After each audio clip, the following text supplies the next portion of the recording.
नमस्कार दोस्तों, आप सभी का एक बार फिर से स्वागत है हमारे चैनल दुर्गा भक्ति मार्ग में। आज मैं आप सभी को बताऊंगी कि आद्रा कब से शुरू हो रहा है। आद्रा के आगमन के सम्मान में यूपी बिहार के घर घर में बनाई जाती है दाल पूरी, पलवल की सब्जी, खीर और आम। इस साल यानी कि 2026 में आद्रा कब आरंभ हो रहा है और कब इसका समापन होगा, आज की इस वीडियो में आप सभी जानेंगे। तो देखिए, यूपी और बिहार में जैसे ही आद्रा का समय नज़दीक आता है, घर घर में एक अलग ही उत्साह देखने को मिलता है। रसोई में दाल पूरी की खुशबू, खीर की मिठास और रसीले आमों से सजी हुई थाल तैयार होने लगती है। माना जाता है कि आद्रा के आगमन के साथ साथ ही अच्छी बारिश और खेती की किसान की एक नई शुरुआत होती है और इसीलिए यूपी बिहार के लोग भगवान इंद्रदेव को दाल पूरी, खीर और आम का भोग लगाकर उनसे अच्छी वर्षा की प्रार्थना करते हैं। यूपी बिहार में मानसून के आते ही एक खास परंपरा की शुरुआत होती है जिसमें विशेषकर भोजन बनाया जाता है और भगवान इंद्रदेव को यह भोग लगाया जाता है ताकि वे बारिश करते रहें। और जी हाँ दोस्तों, आद्रा नक्षत्र का इंतज़ार हर किसी को बड़ी ही बेसब्री से होता है कि सभी किसान मॉनसून के इंतज़ार में होते हैं ताकि खेती की शुरुआत की जा सके और बच्चे से लेकर बूढ़े तक इसी ताक में रहते हैं कि अब हमें दाल पूरी और खीर, साथ ही आम से सजी हुई थाली का आनंद प्राप्त होगा।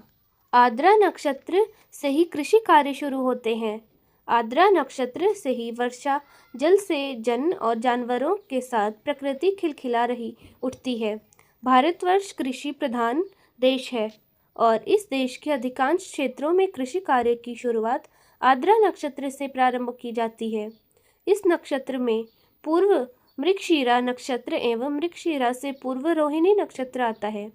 शास्त्रीय प्रमाण के अनुसार रोहिणी नक्षत्र में हल्की बारिश होनी चाहिए जिससे गोखुर में कोदो लगाना अच्छी वृद्धि का एक शुभ संकेत होता है और इसके बाद में मृगशिरा नक्षत्र को तपना चाहिए।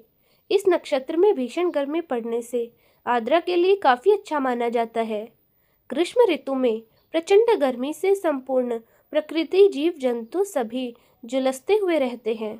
आद्रा नक्षत्र चढ़ते ही जब मूलसाधार वृद्धि होती है तो प्रकृति का ताप मिट जाता है, चारों ओर हरियाली छा जाती है, किसानों के चेहरे पर खिलखिलाहट आती है और इसी खुशी में, इस उपलब्धि में भारत देश में खीर, दाल पूरी, आम, जामुन आदि विविध प्रकार के व्यंजनों के साथ साथ इस नक्षत्र का स्वागत किया जाता है।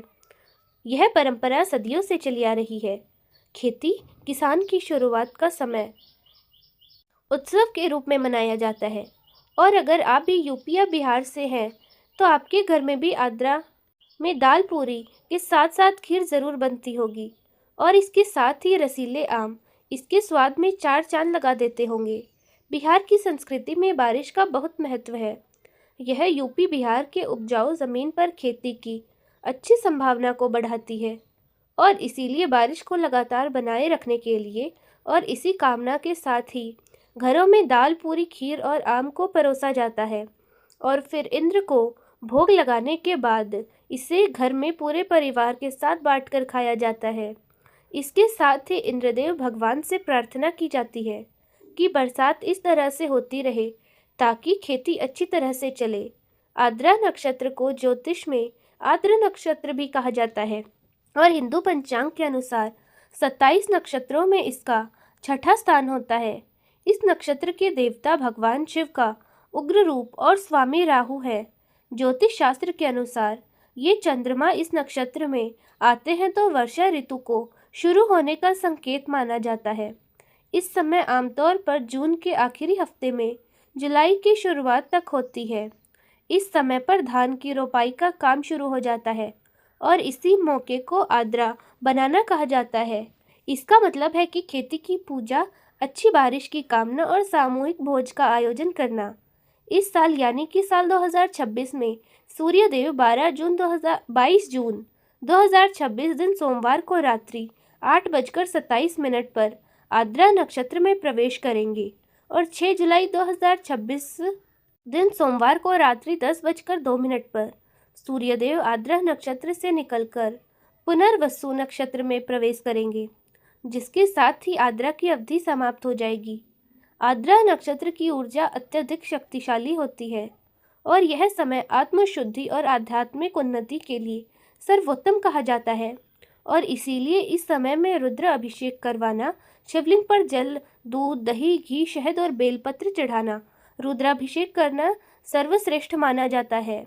यह सभी प्रकार के कष्टों को दूर करने का एक निवारण भी है और इस समय के दौरान ओम नमः शिवाय महामंत्र का जाप कम से कम हर दिन 108 बार करना जरूरी होता है। यह मन को शांति प्रदान कराता है और नकारात्मक विचारों को हमारे मस्तिष्क से दूर कर देता है। इस समय में मानसिक शांति तेजी से प्राप्त होती है और इसीलिए ध्यान और प्राणायाम करना चाहिए। गहरी सांस लेने से व्यायाम करने चाहिए, ध्यान लगाना चाहिए और यदि संभव हो सके तो इस दौरान सात्विक भोजन ही ग्रहण करना चाहिए। यह शरीर और मन दोनों को शुद्ध करता है। यह नक्षत्र तीव्र प्रकृति का होता है और इसीलिए इस समय क्रोध पर नियंत्रण रखना चाहिए। इस समय गुस्सा करने से स्थिति और बिगड़ सकती है। यदि आवश्यकता ना हो तो इस समय पर बड़ा वित्तीय निवेश, जॉब चेंज या संपत्ति का लेन देन करने से बचना चाहिए। झगड़े और विवाद से भी बचना चाहिए। इस समय पर आंतरिक शांति के लिए बाहरी संघर्ष के लिए नहीं जाना चाहिए। इस दौरान उधार लेने या देने से भी बचना चाहिए। साल 2026 में आद्रा नक्षत्र के दौरान ही हम सभी को निर्जला एकादशी भी प्राप्त हो रही है। यह सभी एकादशियों में सबसे सर्वश्रेष्ठ एकादशी मानी गई है। तो उम्मीद है दोस्तों आपको यह वीडियो अच्छी लगेगी। अगर आपको यह वीडियो पसंद आए तो वीडियो को लाइक करें, शेयर करें और हमारे चैनल दुर्गा भक्ति मार्ग को ज़रूर सब्सक्राइब करें। धन्यवाद।